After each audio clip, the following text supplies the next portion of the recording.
All right. Welcome everyone back from the lunch break. So we start with the first talk this afternoon, KMS offloading in KWin, presented by Xavier Hugl.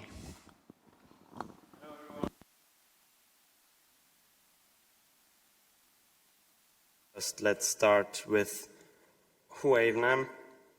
I'm Xavier. I work at Tech Paladin. It's a small software consultancy all about KDE. I specifically work on KWin, our compositor, and wherever that takes me.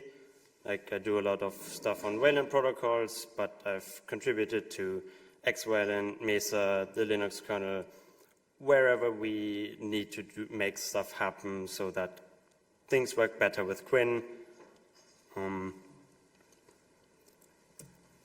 So as not everyone will know exactly all the details about KMS and what that even is, I'm gonna give a short overview of what it is, how it works, like from the user space perspective at least. So KMS stands for kernel mode setting. It is how we get an image on the screen. And basically there are these 4 object types that we care about. There is more, but we ignore encoders as much as we can. So basically, we have frame buffers. Those are quite straightforward. They basically just point to some buffer, and that's it. We can attach these frame buffers to a plane. There are a few plane types. I will get to that more later. But basically, you can attach the buffer, set some additional properties, and then the planes get composited together on the CRTC. The CRTC then generates a signal that we attach to a connector, and the connector is like a literal connection to a display, usually physical, sometimes like a display port, sometimes it is like a virtual thing, like one of many streams going through a cable, but the details there don't really matter all that much to us most of the time. There are 2 big APIs in there, which is the legacy mode setting. This is not the entire legacy mode setting. There is a little bit more that we also ignore entirely. Basically, legacy mode setting just has an octal for everything. You do a call to set the mode. You do a call to change the buffer. You can set the cursor image and position and a 1D lookup table. And that's pretty much it, or at least that's all that you ever would want to use there. Like the name says, this is the old stuff. We don't really want to use that if we can avoid it. The new thing is atomic mode setting. It exposes the objects that I talked about before. Each object has a list of properties, and we do things in KMS by changing these properties. So we use the atomic ioctl for that, which is basically we pass the kernel a big list of property, and this is the value we would like to have, and then the kernel makes all of those happen in one atomic change. Now, the very important part of this API is the test-only commit, where we can check if something will work without actually needing to apply it. So now that you have a rough overview of what the KMS even is, let's go through what we do with it in KWin. So I started in 2020 because that's when I started contributing to KWin, and it was somewhat basic. So we had support for legacy and atomic mode setting, which we still do support both because there are drivers that only support legacy. But we only used the functionality of legacy mode setting. So we did use the atomic API, but we just used it to set a buffer on the screen, a single buffer. And we even used the legacy API to set the cursor while also using the atomic API. For the record, don't do this ever. It will not end well, and I will explain why in a bit. We did do some very basic KMS offloading. We used the gamma lookup table to apply nightlight. For those that don't know what nightlight is, it shifts the colors on your screen in the evening to a warmer tone. So basically, we just multiplied the green and blue channels with some factor to make the screen more red. At least that's how we implemented it back then. Nowadays, it's a little bit more complicated, but the feature works the same for the user. Now, the first big optimization that we implemented was direct scanout. So if you have an application in full screen, before that, we would run a shader that just goes through every single pixel on the application's buffer and just copies it to our own buffer without doing any changes whatsoever. So that's a completely unnecessary inefficiency. And in theory, just use the application buffer directly. In practice, this was a little bit more complicated because hardware has some formats and buffer layouts that are best suited for rendering and others that are best suited for scanout. And some hardware is extra weird where you need to allocate the buffer in a specific memory region to be able to use it for scanout. So we needed to tell apps what to do, that in full screen they use the formats for scanout, and in windowed mode they just use the normal rendering formats.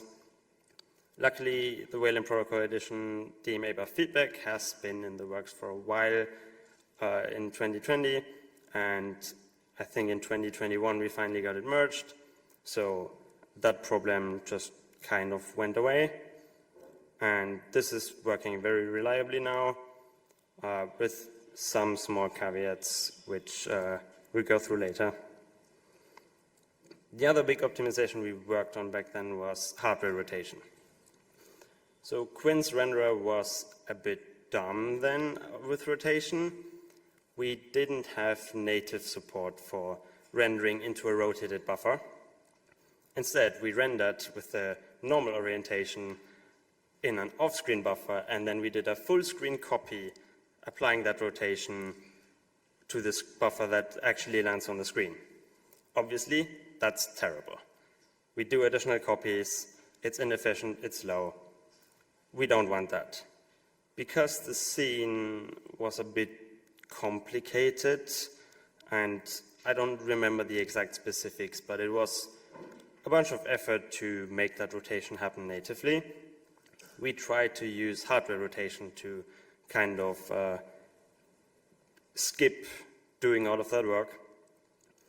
So you can just set the rotation property on a plane, and then the hardware will rotate it for you if it supports that.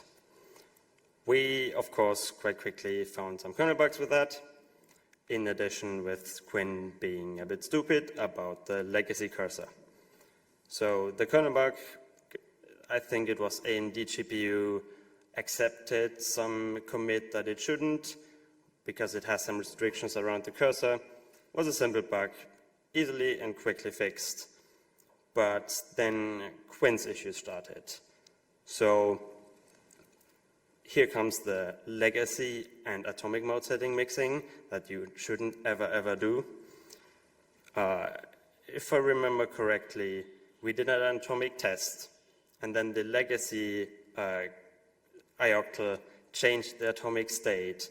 So we just moved the cursor or enabled the cursor, and then we tried to do the commit, and it failed. And KWin did not have any good fallbacks for that at all. So we ported the cursor to use the atomic API, which means we can actually test if the cursor will work without having to first apply all the previous changes to the screen.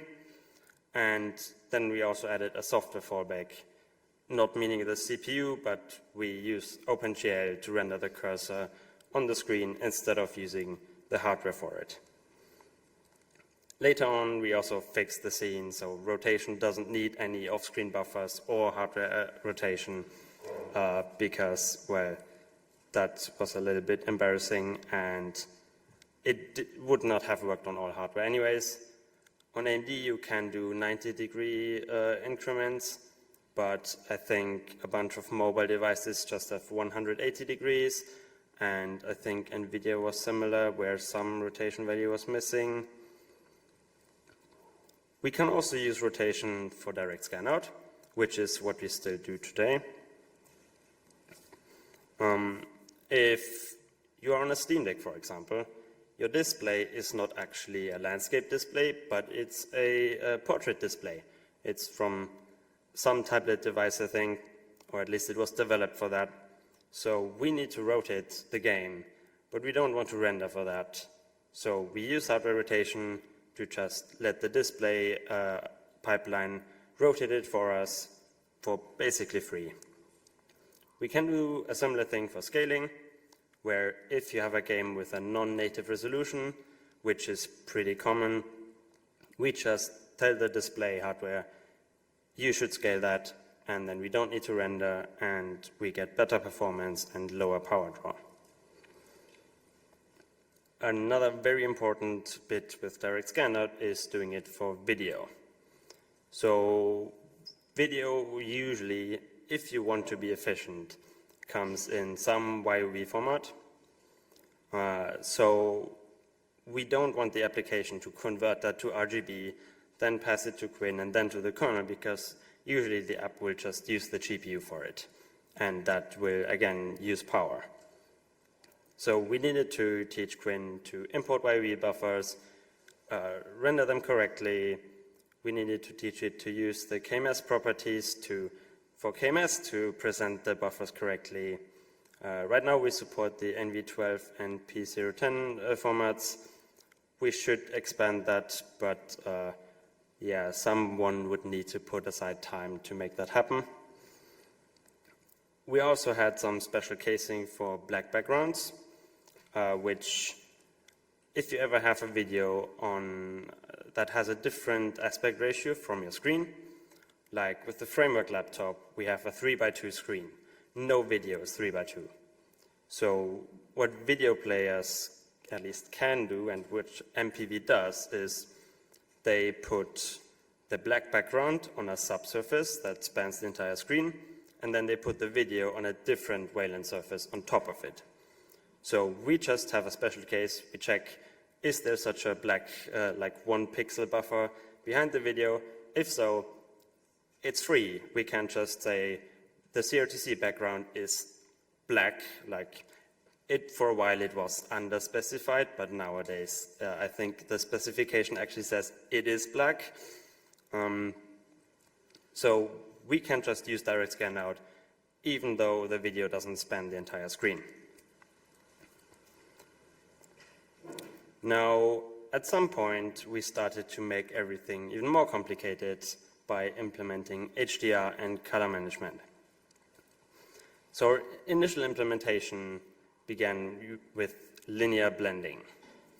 So blending is the process of figuring out the end result of putting a semi-transparent surface on top of another. And we used linear blending because we were under the impression this is the most correct thing to do. It still kind of is, but it wasn't the most practical. So one of the reasons was it changed how applications looked. And applications being ported to use linear blending, while we, with some display settings, still used nonlinear blending, and everyone on X.Org, which was still used a lot back then, also had nonlinear blending. Yeah, applications will not port. So we needed to change that at some point, but there were more problems with it, more relevant to KMS offloading. So because human brightness perception is very nonlinear, you need a lot more resolution to represent the linear brightness values. So we needed to use a 16 bits per color floating point shadow buffer.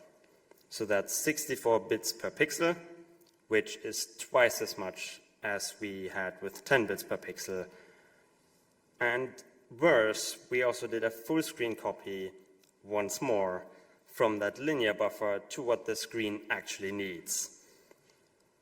This made performance and efficiency really bad.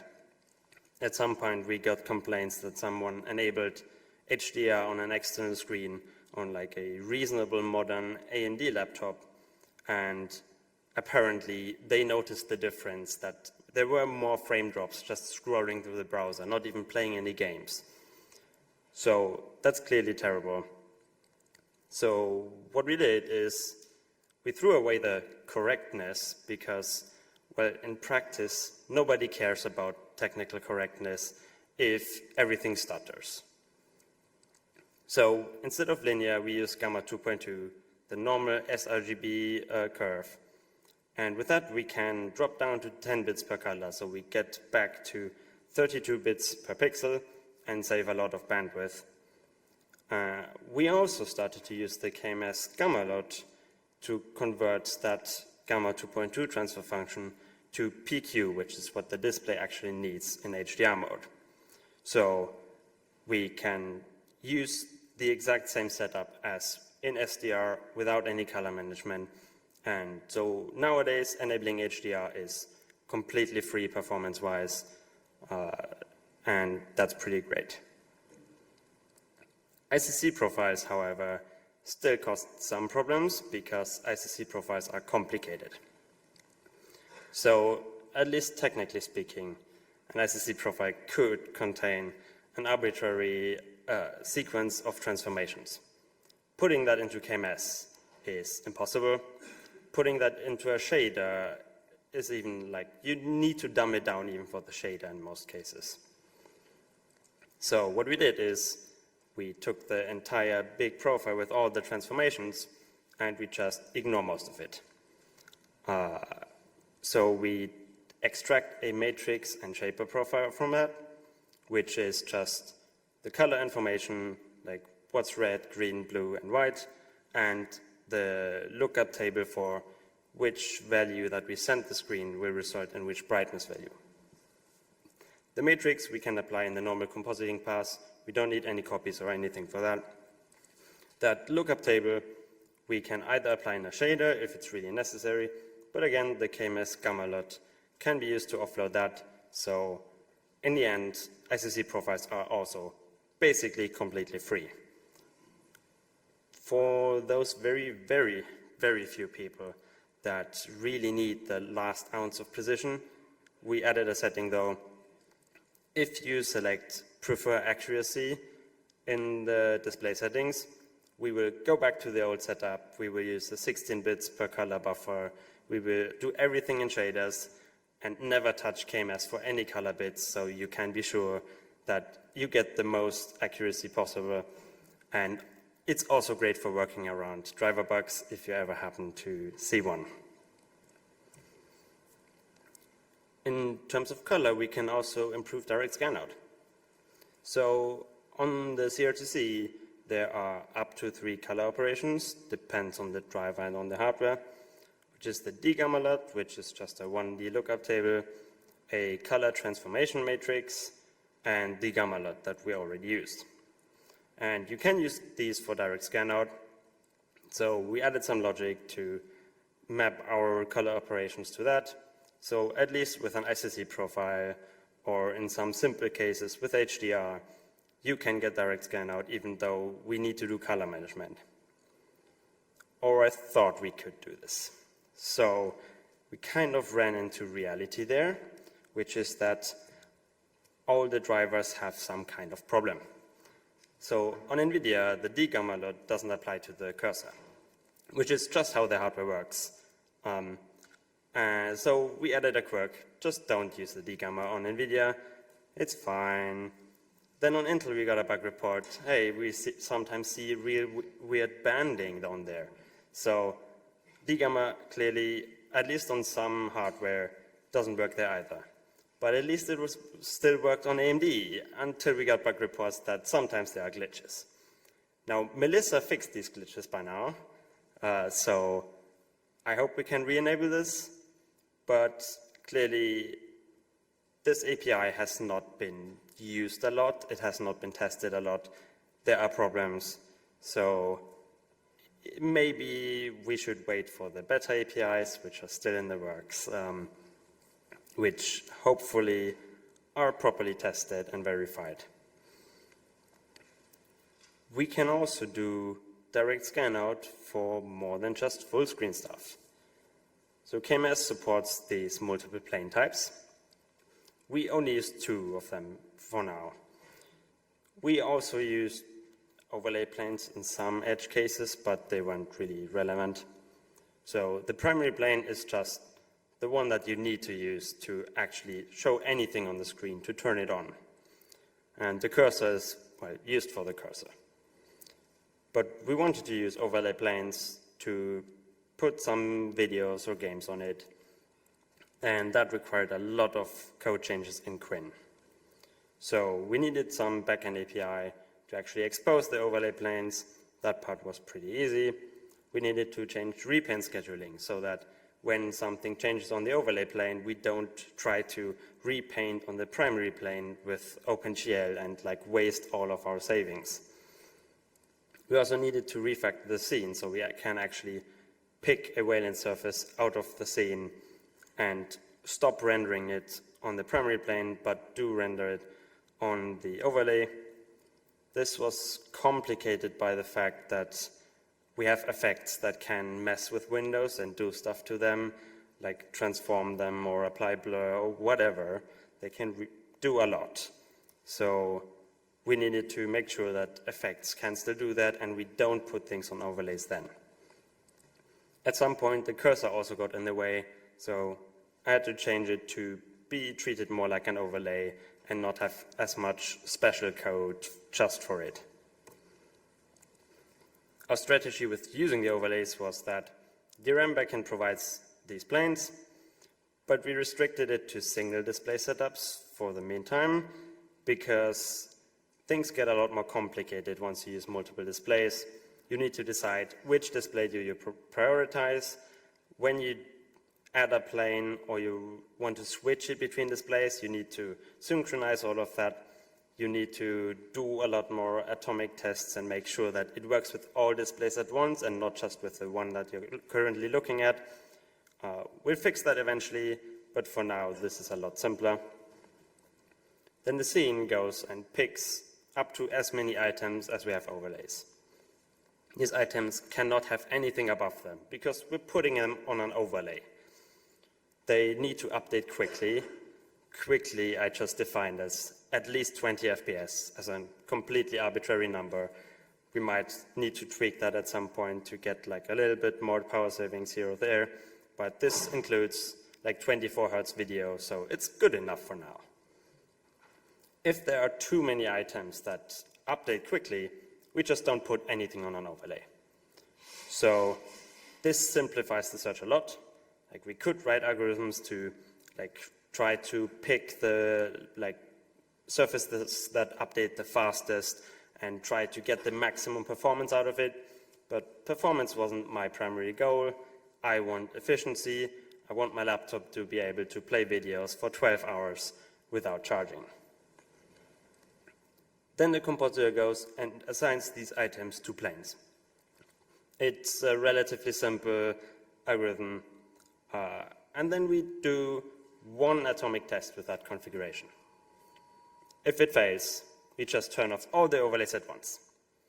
If even that fails, we turn the cursor off too. So we do at most 2 atomic tests with the additional layers. That has 2 big reasons. One is that I didn't want to write a lot of algorithms to optimize that, and I don't have libliftoff integrated yet. The other one is that, well, there are problems with overlays. So AMD GPU sometimes takes a very long time to do atomic tests. The worst case I saw was 130 milliseconds. That is when trying to enable, or I think move and resize an overlay plane. That's really, really bad. So we want to do as few atomic tests as we can. Like even if it just takes 100 microseconds or 2, that's all time that we could spend rendering instead. AMD GPU on my laptop also sometimes gets a page flip timeout, so the screen just freezes. I know how to recover from that, most users don't. NVIDIA also similar situation, but in even worse, like it freezes like after 5 minutes. So Intel seemed to work fine. Like I haven't seen any issues and I didn't get any reports yet. We'll see if that stays that way. But so, like the majority of our users would have significant problems with this. So it's only enabled in Git master right now. You can use this environment variable to enable it in the release if you want to test it and fix your driver,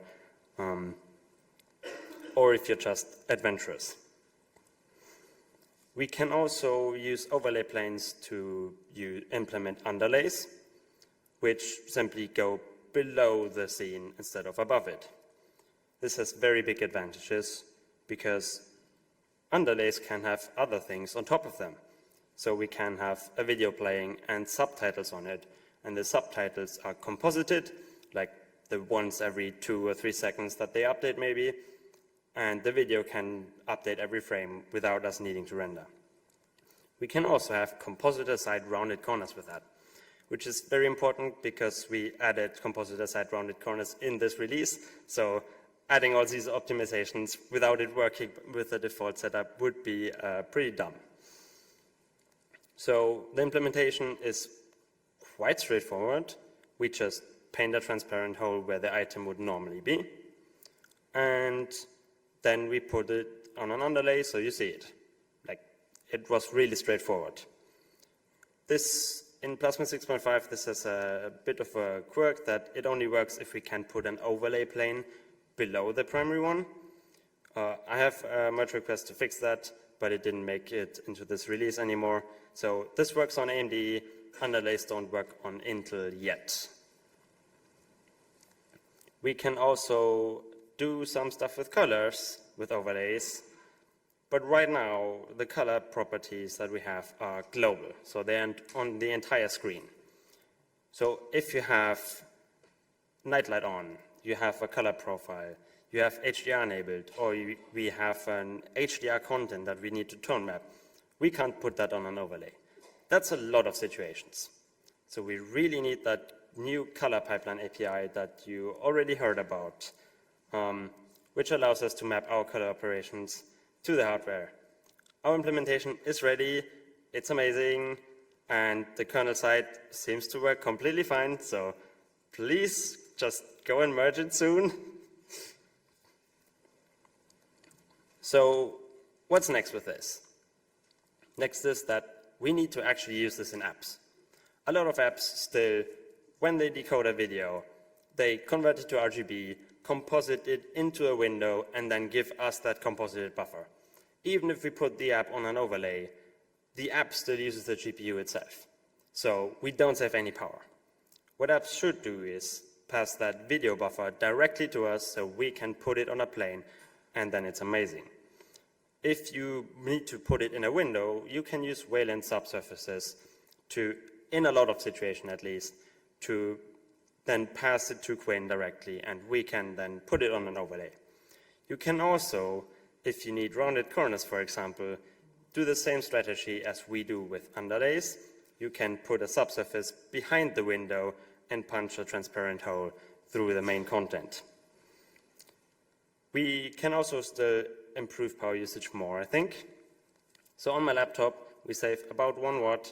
That is, like, we go from 7 hours video playback to 8, which is like a decent improvement, but I think we can do a lot more. The numbers I saw advertised, like for Windows, were a decent bit higher. Part of the reason Leo already talked about is that applications might need to do more optimizations, like batch decoding into small time frames instead of doing it all the time. We can also try to look at improving the integration with the power profiles. So if the kernel can't automatically figure out everything for us, which would be nice, But if it can't, we can maybe add some integration to change the power profile if there's only a video playing right now, which we usually know in the compositor. Last but not least, please go and fix all the driver bugs so I can enable this by default and everything can get the benefits from overlays and underlays and all the things. Thank you. That was it from me.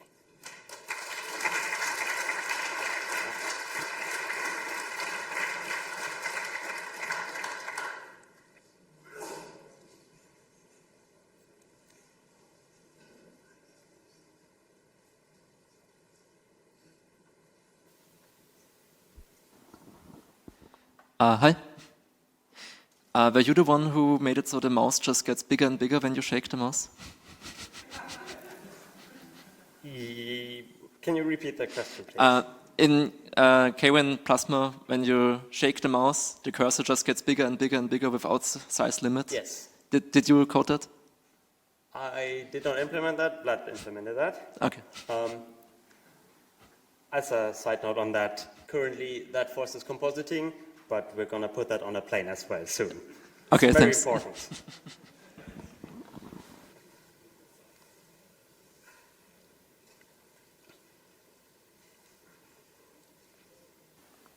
Hi, thanks a lot for the talk. It's really amazing what you did over the last years there. I'm very jealous also about some of the features. 2 questions. One was about the mixing of the legacy and atomic cursor mode setting. We've been experimenting with that recently as well in Mother. And the reason for that was the lower latency of cursor position. Is there any, are you aware of any solution in that regard to get to similar low? So we get close to the same latency with using a separate thread for updating the cursor, but I know Mata already does that as well. So someone will need to add new kernel APIs, I think, to actually make it possible to get to the absolute, like, remove the last half a frame of latency. But we haven't really received complaints, so I think it's fine. And second question regarding the rotation stuff, especially by 90 degree, which on most hardware doesn't work so great. I mean, like, pre-rotation of buffers for clients has been in the Wayland protocol forever. I'm barely aware of any toolkits or clients doing it. Have you seen some? And is that something we could advertise more to? And I haven't seen it anywhere. I'm not aware of anyone really putting in effort to change it. So maybe we should go and see if toolkits can just, like, implement the same scene rotation and just flip the switch. That would be nice.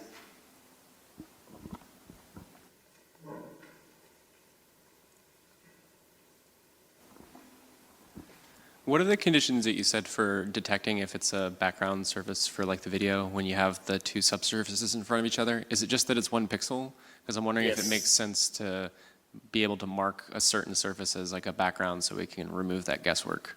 So there is a Wayland protocol that is literally single pixel buffer, which we don't even require that.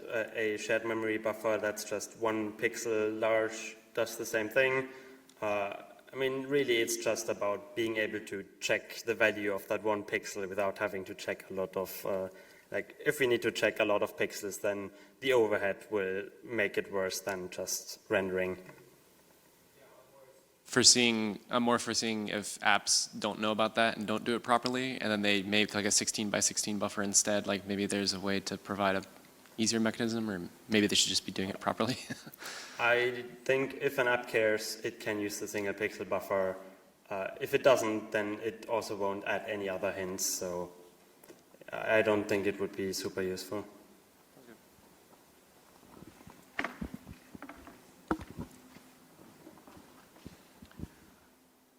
When you say that you think you can make it, like, a lot better with the power consumption, with the example here being saving a watt, do you think you can we can get as good as you said with the Windows numbers? Do we think we can get better?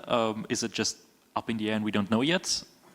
I think there will be situations where we can do better because we offload anything we can pretty much, but we can be a bit more aggressive than Windows.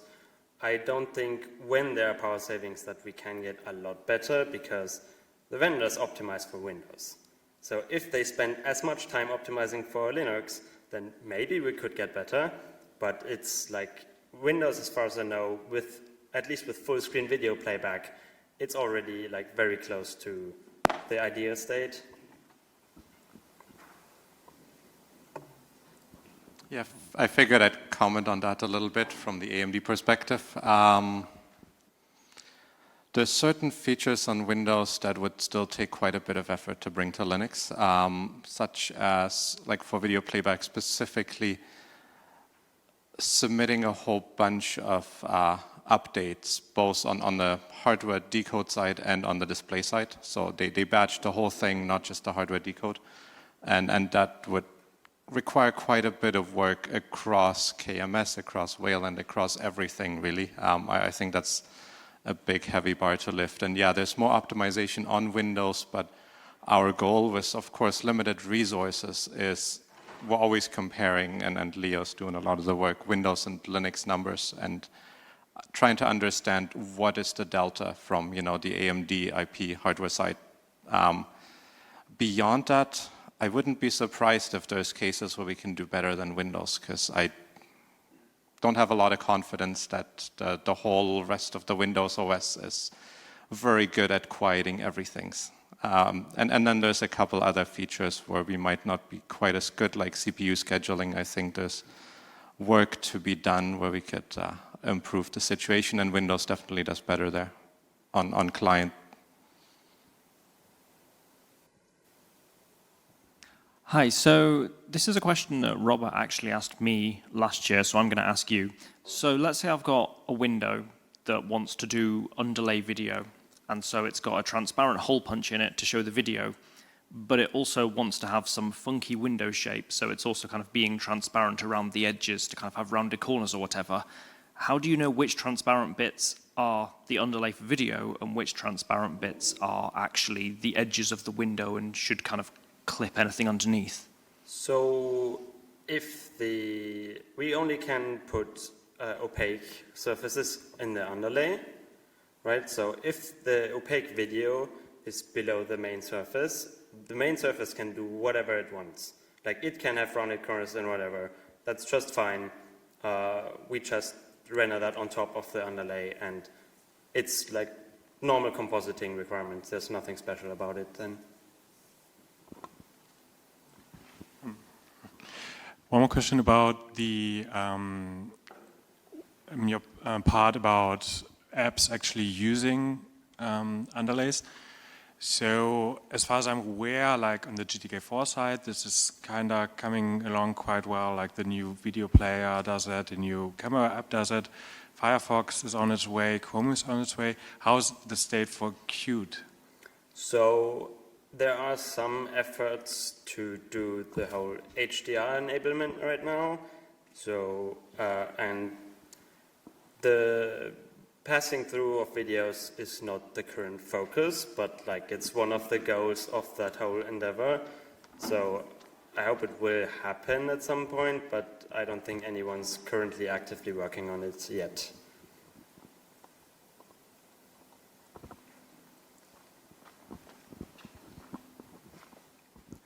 A question about the hole punch. Is the alpha bit depth a problem there if you're using like 10-10-10 RGB and then 2-bit alpha? Yes. So when I implemented the underlay strategy first, I quickly noticed that if you put a different window on it, the shadow looks terrible. Because yes, 2 bits for alpha is a bit limiting.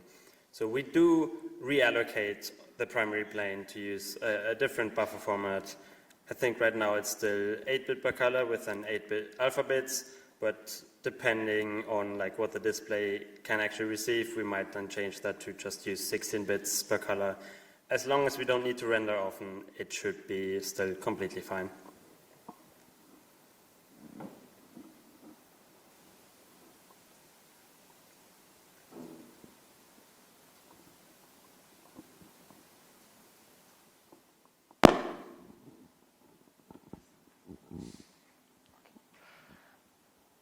All right, if there are no further questions. Oh, there's one more. Okay. We still have time. So with like ARM hardware, there's a lot more display pipelines coming online, right, for each SoC vendor. And then the issue, like where you said, fix all the driver bugs, please, right? Are you currently putting, like sort of workarounds to address the bugs that exist in the x86 world? And for overlays, I just don't have it enabled by default. I will probably add quirks for specific drivers or vendors where we know there haven't been any issues yet, and then slowly try to enable it by default, and then hope it's fine. If necessary, we can add some like workarounds or checks, but we try to avoid vendor-specific like workarounds as much as possible, because we just accumulate them, and then getting rid of them can be very time-consuming. Okay, so the policy is not to fix it in KWin. The policy is to fix it like in the kernel driver if possible, Yes. or work around in the kernel driver if possible. Okay.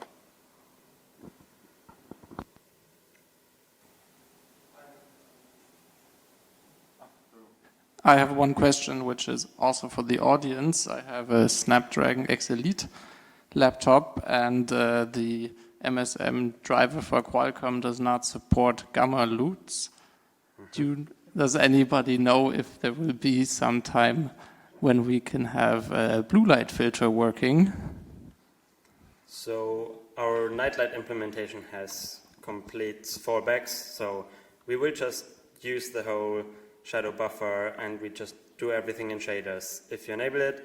We also fall back to the CTM if you have that, and then things will, like, it's an approximation, but it's good enough, so you will still get the hardware acceleration if you have a CTM at least.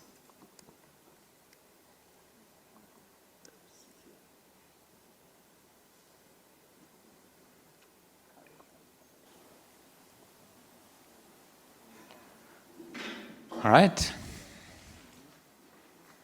I think that's it. Thanks a lot, Xavier.